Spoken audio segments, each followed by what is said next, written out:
चलो सभी को नमस्कार बच्चों। आज हम एक नया चैप्टर शुरू करने वाले हैं। आज से अपना हम लोग बैच स्टार्ट करने वाले हैं और चैप्टर स्टार्ट कर रहे हैं एप्लीकेशन ऑफ डेरिवेटिव। ठीक है, बहुत इंपॉर्टेंट चैप्टर है।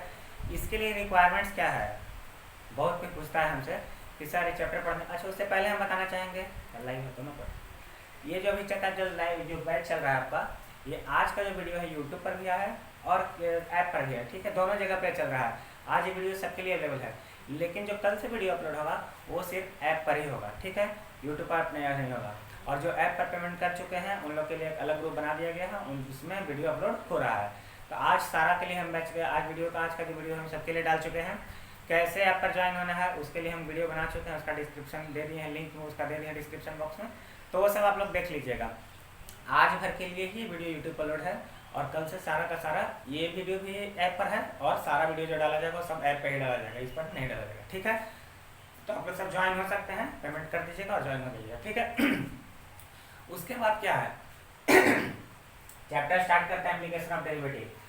बहुत कोई पूछता है सर चैप्टर स्टार्ट होने के लिए क्या क्या रिक्वायरमेंट है, क्या रिक्वायरमेंट है चैप्टर पढ़ने के लिए।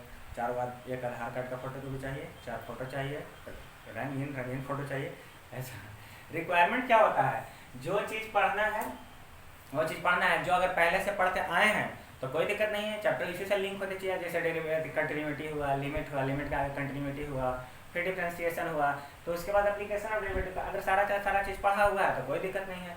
नहीं पढ़ा हुआ है तो दिक्कत है। तो जिसका नहीं पढ़ा हो तो हम बताना चाहेंगे डिफरेंशिएशन हम पढ़ाएंगे, लेकिन ऐसे वीडियो डाला हुआ है। नॉर्मल डिफरेंशिएशन का इसमें रिक्वायरमेंट है, तो नॉर्मल डिफरेंशिएशन सबको उतना आता है, नहीं आता है तो हम उतना वीडियो डाले हैं, तो यूट्यूब पर डाला हुआ है, तो आप लोग सब देख लेंगे, उसको याद हो जाएगा। दूसरा बात, इसके लिए थोड़ा सा डिफरेंशिएशन का चेन रूल वगैरह ये सब पता रहना चाहिए बस, और उससे ज़्यादा कोई ज़रूरत नहीं है।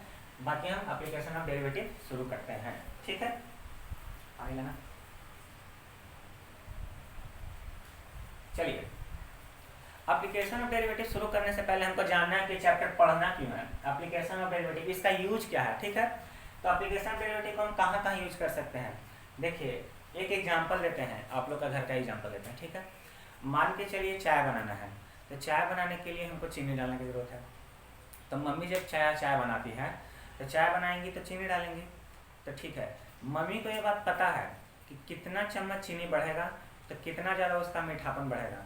मतलब कि अगर चीनी 1 चम्मच बढ़ेगा तो मीठा कितना ज़्यादा बढ़ेगा, कितना यूनिट में बात करते हैं। मान के चलिए कि चीनी 1 यूनिट बढ़ा रहे हैं, 1 यूनिट मतलब 1 चम्मच कुछ हो सकता है, तो जो उसमें टेस्ट है उसमें कितना यूनिट का चेंज आएगा। तो एक चीज़ के बढ़ाने पर दूसरा चीज़ भी बढ़ रहा है, एक चीज़ को और घटाते हैं तो दूसरा चीज़ भी घटेगा। तो इसी को हम लोग पढ़ते हैं एप्लीकेशन ऑफ डेरिवेटिव। इसको बोलते हैं rate of change of quantity. मतलब एक क्वांटिटी का रेट चेंज हो रहा है दूसरे क्वांटिटी के रिस्पेक्ट में। अगर हम चाय का टेस्ट चेंज कर रहे हैं तो किसके रिस्पेक्ट में, चीनी के रिस्पेक्ट में। अगर चीनी बढ़ा रहे हैं तो चाय का भी टेस्ट बढ़ रहा है या मीठापा बढ़ रहा है, जो भी हो सकता है। तो क्या बोलेंगे हम लोग कि एक चीज़ के रिस्पेक्ट में अगर दूसरा चीज़ उसके अनुसार डिपेंडेंट है, रेट उसका चेंज हो रहा है, तो उसी को हम लोग बोलते हैं rate of change of quantity with respect to a parameter. देखिए, rate of change of quantity. तो rate of change of quantity, आज थोड़ा सा पानी पड़ रहा है, थोड़ा प्रॉब्लम है, कल से कोई प्रॉब्लम। तो rate of change of quantity होता है dp। मान के चलिए q से हम क्वांटिटी को डिनोट कर रहे हैं, तो dq अपॉन, और एक पैरामीटर हम लोग लेते हैं, कोई भी पैरामीटर जिस पर हम ये बात कर रहे हैं। जैसे कि हम यहाँ पर चाय का बात कर रहे हैं चीनी के रिस्पेक्ट में, तो यहाँ पर चाय हो गया q क्वांटिटी, और जो आपका p हुआ जिसके रिस्पेक्ट में उसको बोलते हैं पैरामीटर।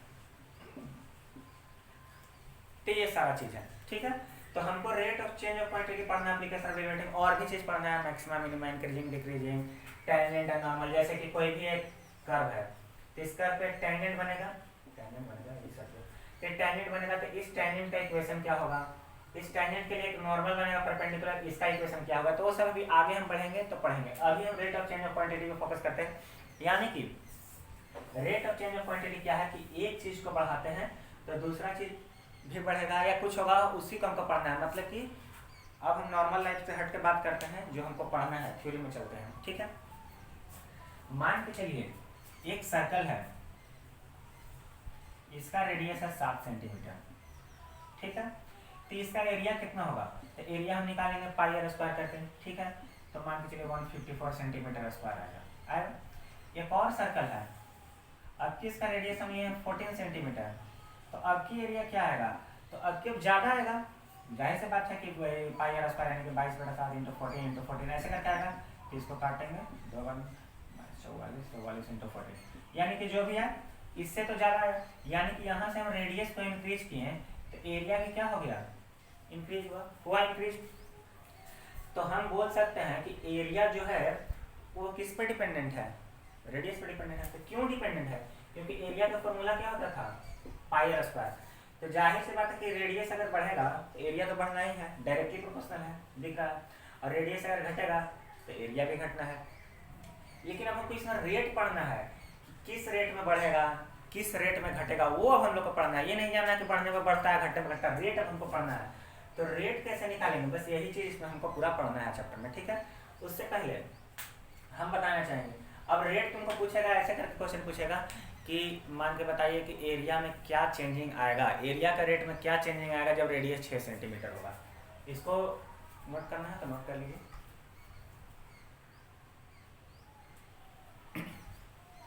देखिए rate of change of quantity, यानी कि ऊपर क्वांटिटी होगा और नीचे पैरामीटर जिसके अनुसार रेट कर रहा है। अब मान के चलिए सर्कल का एरिया होता क्या है, तो एरिया होता है pi r square, pi r square होता है। तो अगर हम इसको बोलेंगे कि रेडियस के अनुसार कितना चेंज कर रहा है, यानी कि हम इस पर डिफ्रेंसिएशन करेंगे, अगर हम किसके रिस्पेक्ट में करेंगे, रेडियस के रिस्पेक्ट में, डी बटा डी रेडियस के रिस्पेक्ट में। तो रेडियस के रिस्पेक्ट में डिफ्रेंसिएशन तो सबको आता होगा ना, एक्स स्क्वायर का होता है 2x, नहीं आता तो वीडियो देख लीजिएगा या तो पढ़ लीजिए, बड़ा चीज़ नहीं है, हम पढ़ाएंगे वैसे अलग से। तो इसका हो जाएगा डिफ्रेंसिएशन 2 पाई आर हो जाएगा, हम रेडियस का रिस्पेक्ट में किए हैं तो क्या हो जाएगा डिफ्रेंसिएशन 2 पाई आर, यानी कि 2 पाई आर इसका हो गया आपका बढ़ने का या घटने का तुम्हारा रेट। अब अगर क्वेश्चन में पूछता है कि रेडियस 6 सेंटीमीटर के टाइम पर बताइए कितना चेंज होगा, तो कुछ नहीं करना है, DA/DR, और रेडियस को हमको कितना लेना है 6, यानी कि 2 पाई इंटू क्या करेंगे 6, कितना होगा 12 पाई, कितना हुआ 12 पाई। और एरिया किस में होता है सेंटीमीटर स्क्वायर, और रेडियस किस में होता है सेंटीमीटर में, एरिया बटा रेडियस है तो यहाँ भी एरिया बटा रेडियस। अब ऐसा बुद्धिमानी नहीं दिखाना है अपने से कि सेंटीमीटर स्क्वायर से सेंटीमीटर कट गया खाली सेंटीमीटर आंसर हो गया, नहीं, रेट लगाते हैं तो रेट में हमको दोनों साइड रहना चाहिए, इस साइड भी रहना चाहिए इस साइड भी रहना चाहिए, ठीक है। तो इतना बात समझ में आया। अब जो बता रहे हैं तो फिर से ध्यान दीजिए, यानी कि कोई भी क्वांटिटी में चेंज होगा, ठीक है, वो भी दूसरे क्वांटिटी पैरामीटर पर डिपेंड करता है। तो अब क्वेश्चन कैसा आ सकता है, ऐसे भी तो हो सकता है कि रेडियस इंक्रीज कर रहा है टाइम के साथ, ऐसा सिचुएशन हो गया जैसे कि हम चाय वाला पिछला बात पर आया, अगर हम चाय में चीनी डालें तो चीनी डालें तो उसका स्वाद बढ़ा, फिर चीनी डालें तो और उसका मीठापा बढ़ा, ठीक है।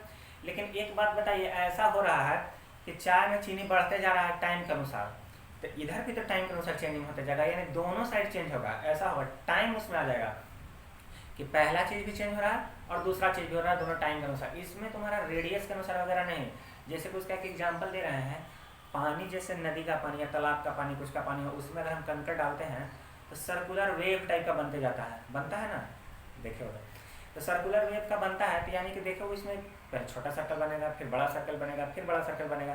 तो जैसे जैसे टाइम बढ़ते जा रहा है तो सर्कल का जो रेडियस वो बढ़ते जा रहा है, तो सर्कल का साइज भी बड़ा होते जा रहा है। तो इसमें क्या है, तो इस केस में जो अभी पिछला क्वेश्चन बना है उसमें पूछ रहा था एरिया का चेंज रेडियस पर, कि रेडियस के अनुसार एरिया का चेंज क्या होगा। अब ऐसा भी क्वेश्चन आ सकता है जैसे कि उसमें पूछेगा कि रेडियस का इंक्रीज, और जैसे क्वेश्चन में दिया रहेगा radius of a circle increases at the rate of 3 centimetre पर सेकेंड, कुछ भी है, find the change in area when radius is 5 centimetre. ध्यान से देखिए क्वेश्चन को, क्वेश्चन में दिया हुआ है कि radius of a circle increases at the rate of 3 centimetre पर सेकेंड, यानी कि सर्कल का रेडियस पर सेकंड कितना इंक्रीज हो रहा है, 3 सेंटीमीटर, ठीक है। तो पूछ रहा है कि इसमें एरिया में क्या चेंज होगा, एरिया में क्या चेंज होगा। ये क्वेश्चन का हम लास्ट में यूज करते हैं, रेडियस इज 5 सेंटीमीटर। पहले हम सारा क्वेश्चन बना लेते हैं, उसके बाद इसका यूज करते हैं। तो क्वेश्चन में पूछना यही चाह रहा है कि एरिया में क्या चेंज होगा। अच्छा ठीक है, रेडियस चेंज हो रहा है 3 सेंटीमीटर पर सेकंड, यानी कि रेडियस जो है वो किसके रिस्पेक्ट में चेंज हो रहा है, टाइम के रिस्पेक्ट में। रेडियस किसके रिस्पेक्ट में चेंज हो रहा है, टाइम के रिस्पेक्ट में। कितना चेंज हो रहा है, 3 सेंटीमीटर पर सेकंड। किसी को कोई दिक्कत नहीं। ऐसे भी अगर समझ में नहीं आता, हमको पता है कि पर सेकंड दिया है तो निश्चित सा बात है कि नीचे टाइम ही होगा। तो रेडियस अगर टाइम के रिस्पेक्ट में 3 सेंटीमीटर पर सेकंड चेंज हो रहा है तो हमको बताना है, ठीक उसको देख लो। अगर रेडियस तुम चेंज हो रहा है 3 सेंटीमीटर पर सेकंड, हमको बताना है एरिया में क्या चेंज होगा। अच्छा, क्वेश्चन में ये तो नहीं बोला है कि एरिया किसके रिस्पेक्ट में चेंज हो रहा है, तो हमको खुद पता है कि एरिया कैसे चेंज होगा। एरिया रेडियस के रिस्पेक्ट में चेंज होता है, लेकिन जब रेडियस टाइम के रिस्पेक्ट में चेंज हो रहा है, रेडियस भी टाइम के साथ चेंज हो रहा है, तो एरिया भी तब टाइम के साथ ही चेंज होगा ना। ये बात समझने की कोशिश करो। अगर हमको सिर्फ पूछता कि रेडियस इतना है, एरिया में क्या चेंज होगा, तो एरिया में हमको पता है कि एरिया में चेंज होता है, रेडियस पर डिपेंड करता है। अगर रेडियस बढ़ेगा तो एरिया बढ़ेगा, तो हम एरिया का चेंज निकालते हैं रेडियस पर। लेकिन जब रेडियस भी भागा जा रहा है, उसका अपना एक अलग लिंक धर ले अपना बड़ा, तो हमको रेडियस का ही पीछा करना है। तो रेडियस किसके पीछे पीछे चल रहा है, तो रेडियस टाइम के पीछे पीछे चल रहा है, तो हमको भी किसके पीछे चलना होगा, टाइम के पीछे ही चलना होगा। इतना बस समझ में। यानी कि यहाँ पर जो एरिया होता है पाई आर स्क्वायर, तो इसको जब हम डिफ्रेंशिएट करेंगे तो किसके रिस्पेक्ट में करेंगे, टाइम के रिस्पेक्ट करेंगे। किसके रिस्पेक्ट में करेंगे, टाइम के रिस्पेक्ट में। तो टाइम के रिस्पेक्ट में करेंगे तो हो जाएगा dA अपॉन dt। और पाई आर स्क्वायर का तो हमको पता है 2 पाई आर, लेकिन टाइम के रिस्पेक्ट में तो चेन रूल अगर पढ़ा होता तो dA अपॉन dt होता है। चेन रूल नहीं पढ़ा हो, अच्छा बता देंगे नहीं पढ़ा होता। तो अगर हम रेडियस का 2 pi are dr upon dt, अब हमको दिया हुआ है dA अपॉन dt, रेडियस कितना लेना है, तो रेडियस लेना है 5 सेंटीमीटर। इस तरह से लिखते हैं, आखिरी समय पर लाइन देते हैं और उसके बाद जितना वैल्यू रखना है लिखते हैं 2 पाई इंटू 5। और dr अपॉन dt भी हमको क्वेश्चन में दिया हुआ कितना है, 3। तो सबको जब मल्टीप्लाई करोगे तो आ जाएगा 30 पाई। और एरिया अगर सेंटीमीटर स्क्वायर में आपके टाइम के रिस्पेक्ट में हुआ है, तो टाइम के रिस्पेक्ट में तो हम सेकंड लिखेंगे, ठीक है। तो सेंटीमीटर स्क्वायर पर सेकंड। देखिए 2 पाई, आर का वैल्यू 5 दिया हुआ है, dr अपॉन dt भी क्वेश्चन में दिया हुआ है, सबका वैल्यू हम पुट किए और निकाल चुके हैं। तो हमको किसका निकल गया, एरिया का, चेंज इन एरिया निकल गया। चलिए इसको नोट कीजिए, उसके बाद और डिटेल में बताएंगे। विजिबल है नीचे दिखाई दे रहा है,